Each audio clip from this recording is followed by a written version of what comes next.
Salam, bu mənim ilk videomdur. Belə giriş mənasız oldu.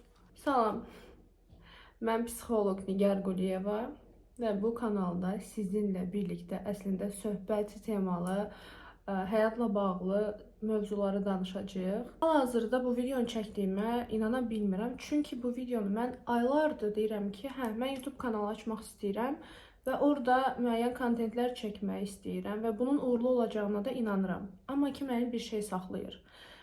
Bir şey qoymur o videoya başlayım, o videonu çəkim. Başladım bunu araşdırmağa və altında yatan səbəblərə baxmağa. Axı mənə nə saxlayır? Özümə soruşdum. Bu videonu çəkmək istəyirsən? Hə. YouTube-da olmaq istəyirsən? Hə. Və o söhbətləri eləmək istəyirsən dəhşətli dərəcədə çox. Amma bir qorxum var. Mükəmməllik qorxusu. Əslində bu videonun ana teması o olacaq ki, niyə işlərə başlaya bilmirik və ya yarımçıq qoyuruq?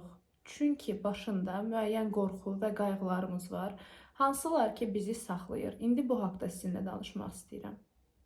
Birinci olaraq demək istəyirəm ki, bu videonu çəkməyə artıq belə qərar verdim. Ən yaxşı zaman bu zamandır. Çünki düşünürdüm ki, nə bilim, kameram yoxdur, mikrofonum yoxdur, bunu almalıyam.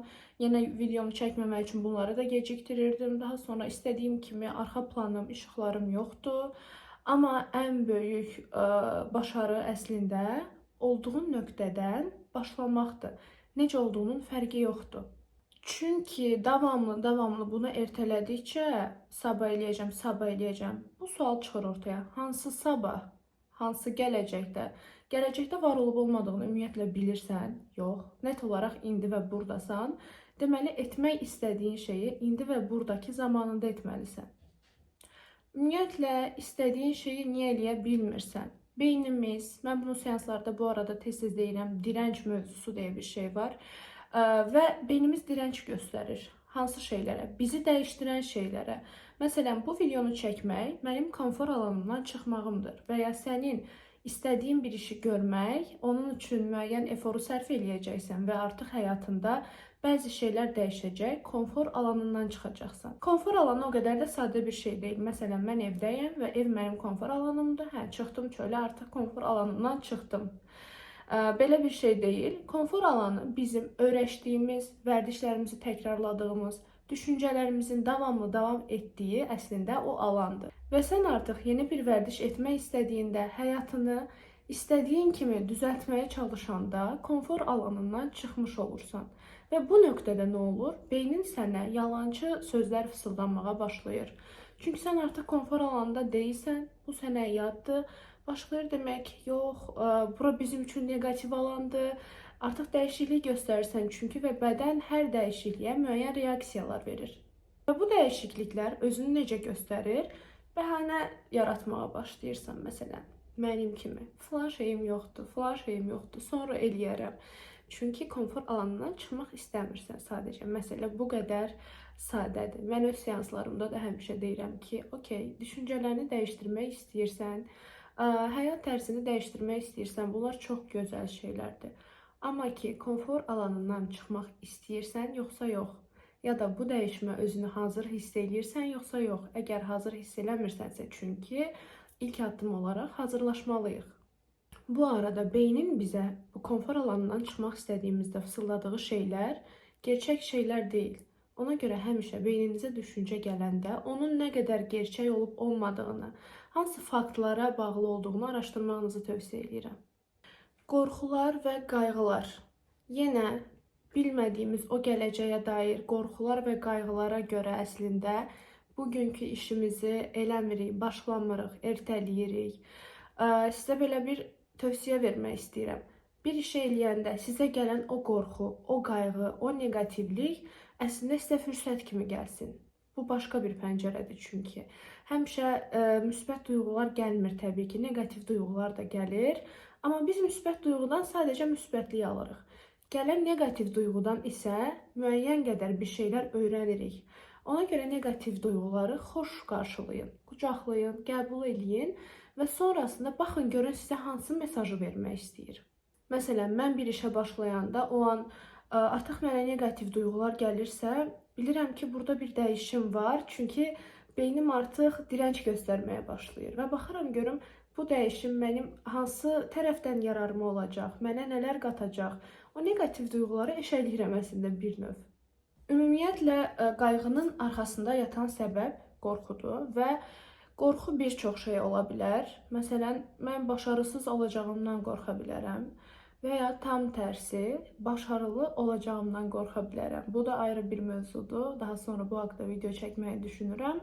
Yəni bir şey eləyirsən və birdən başarılı olsam, doğrudan o nöqtədə olmaq istəyirəm, yoxsa sadəcə başqalarının mənə aşıladığı o insana dönüşmək istəyirəm kimi bir ikiləm yaranır orada. Bir digər haqqında danışacağım şey yargılanmaq. Çox tanışdır məncə hamıya. Yargılanmaqdan qorxuruq. Mən özümü səhvlərimlə, bütün varlığımla, düzlərimlə, hər şeyimlə bir yerdə qəbul eləyirəm. Və artıq özümü bu nöqtəyə gətirməyi bacarmışam. Buna görə də mən bilirəm ki, artıq bu YouTube videosu bəlkə indi çox izlənməyəcək, amma gələcəkdə izlənəcək. Və mütləq ki, aşağıda hansısa xoşa gəlməz sözlər yazılacaq, hansısa pis şeylər yazılacaq. Mən bunları okey deyirəm və mənim üçün əhəmiyyət daşımır. Çünki mən artıq özümü bilirəm və bilirəm ki, hər işin ardında belə yargılanma və s. mütləq ki olur. Gəlin sizə bir şey deyim. Bir insan əgər sizi tənqid eləyirsə, bu arada bu xoş tənqiddən söhbət getmir. Məsələn, kimsə mənə deyər ki, danışığın mənim xoşuma gəlmədi, bəlkə belə düzəldə bilərsən, ya da ki, işığını daha düzgün tuta bilərdin, fokusun dağıldı kimisindən. Bu xoş tənqiddir və mən bunu qəbul eləyərəm. Əgər mənim inkişaf eləməyimə kömək eləyəcəksə, artıq bunun üzərinə düşünərəm. Amma bəzi tənqidlər var ki, hansı ki, bəzi insanlar özü xoşbəxt deyil və öz güvəni aşağılardadır. Ona görə başqalarını tənqid edərək öz dəyərlərini yüksəltməyə çalışırlar. Amma təəssüf ki, bu özlərinin içində olan nifrəti daha da böyüdür. Sadəcə onu besləyir. Başqa heç bir faydası yoxdur. Və ya başqa bir tənqid deyim, hansı ki, xoş olmayan bir tənqid və mən düşünürəm ki, artıq deməli, həmin insanın eləyə bilmədiyi şeyi mən eləmişəm və ya onda olmayan bir xüsusiyyət məndə var. Buna görə də həmin insana bu pis təsir eləyir. Ona görə də hansı işə başlamaq istəyirsənsə, istəyirsən mahnı oxu, istəyirsən şeir yaz, YouTube kanalı aç, başqa bir iş gör.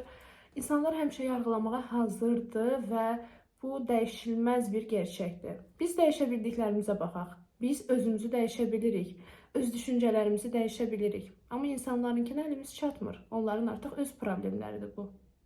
Bu arada bu tənqidlərdən, bu qorxulardan, qayğılardan təsirlənib artıq öz güvənini aşağı salırsan. Öz dəyərini aşağı salırsan. Bunlar bir-birindən asılı olan resurslardır və sonrasında da bunları çox çətin toparlayırsan. Hətta toparlamaq biraz doğrudan çətin olur. Artıq insanlar terapiyaya gedir və ya özlərinə daha çox zaman ayırırlar, müəyyən şeylər eləyirlər. Toparlanmayacaq şeylər deyil, amma kənar təsirlərə görə məncə özümüzə aid olan bu resursları düşürtməyimizə ehtiyac yoxdur. Əgər sən də bunu izləyirsənsə, mən bilirəm ki, eyni problemi yaşayırsan ki, buradasan. Bildirmək istəyirəm ki, mən həqiqətən səni çox yaxşı başa düşürəm. Eyni problemi mən də yaşamışam. Amma buna əmin olmağını istəyirəm ki, aşılmayacaq bir şey deyil. Ümumiyyətlə, özünlə bağlı olan problemlərin heç biri məncə aşılmayacaq deyil. Çünki hamısı burada gerçəkləşir və bu bizi nə qədər aldatmağa çalışsa da yenə də idarəsi bizim əlimizdədir. Bir də sosial medianın təsiri. İnanılmaz bir şəkildə sosial media artıq çox istifadə olunur və insanlar təəssüf ki, bir-birləri ilə yarış halındadır. Mənim seanslarımda da bunu görürəm. Məsələn, öz güvən problemi yaşayır və səbəbi sosial mediada gördüyü videolardır. Hansı ki, özünü onunla müqayisə eləyir. Buradan demək istəyirəm ki, həmin insanlara xahiş edirəm. Sosial media hərənin özünü reklam elədiyi, işi uğruna və ya hər nəysə pazarladığı, biraz kobud dildə desək, bir platformadır. Və sosial mediaya yansıdılan sadəcə bu tərəfdir. Arxa planda heç nə yansıdılmır, arxa plana aid heç nə yansıdılmır. O sosial medianın arxasında olanlar, onlar da bir insandır. Onların da səhvləri var. Onların da çox dibüdə yaşadığı günləri var və ya çox xoşbəxt olduğu günləri var. Özlərini çirkin hiss eləyə bilirlər. özlərini dəyərsiz hiss edə bilirlər, amma heç birini sosial mediaya yansıtmırlar. Bunu ağlınızdan çıxartmayın. Ümumiyyətlə mükəmməl, yəni bu problemimizin, problem demək istəmirəm. Bu danışdıqlarımızın səbəbi mükəmməl olmaq istəməkdir. Bir sual vermək istəyirəm. Mükəmməl nədir? Mən həmişə seanslarımda deyirəm ki, mənə mükəmməl olan bir şeydir. Bir canlı, bir əşya, fərqi yoxdur. Düşünürlər və yox, cavab yoxdur. Çünki mükəmməl yoxdur. O sadəcə bir illüziyadır. Bir dənə söz var, deyir ki, sənin səhvin sənin mesajındır. Yəni nə gözəl ki, sən səhv eləyə bilirsən və bu şəkildə sənə mesaj gəlir. Özünü tanımağa başlayırsan. Sən nəyi daha zəif eləyirsən, harda əksiklərin var, harda zəifliyin var və ya nəyi sevirsən, nəyi sevmirsən. Əgər səhv eləməsən, bunların heç birini heç vaxt bilməyəcəksən.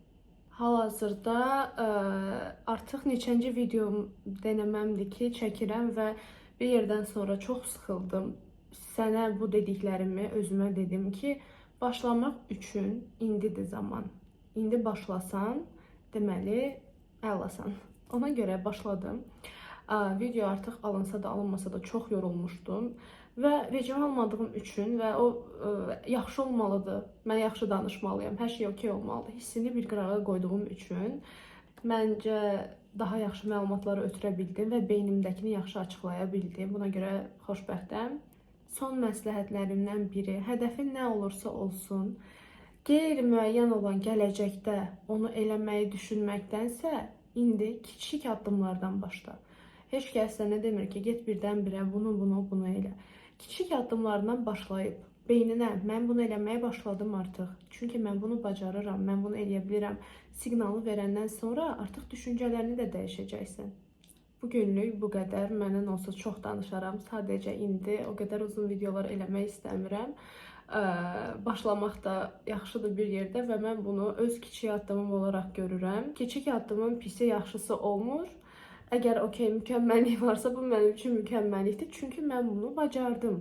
Mənim bu potensialım var və özümü istədiyim halda görmək üçün, özümü daha çox kəşf eləmək üçün bu şəkildə öz motivasiyamı yaradıb, addımlarımı atıram və arxasınca gedirəm öz xəyallarımın. Çünki bu həyata bir dəfə gəlirik deməyəcəm. Yəni 100 dəfə də gəlsək, məncə insan öz xəyallarının arxasınca getməlidir. Ona görə çox böyük bir dünyada yaşayırıq və inan ki, eləyəcəyin şey insanların o qədər də vecinə olmayacaq. Yargılasalar da bu özləri ilə bağlıdır. Ona görə başlamaq istədiyin hər nədirsə, elə indi başla. Danışdıqlarımın əgər sənə faydası toxundusa, ümid edirəm ki, toxunub. Aşağıda yazsan çox sevinərəm və fərqli sualların olsa bu mövzu ilə bağlı onlara da baxacağam və cavab verəcəm. İndi bilmirəm videonu necə bağlayacağım. Okey, videonu çəkdik. Bu arada çox rahat imiş və hal-hazırda çox yaxşı hiss edirəm. Amma videonu necə bağlayacağımı bilmirəm. Kanalıma abunə olun falan deməyəcəm. Elə şeylərlə aram yoxdur. Sağ ol, özünə çox yaxşı bax. Dediklərinin üstünə düşün. İstəsən not al və bir bax gör nə qədər sənə uyur və nələr eləyə bilərsən.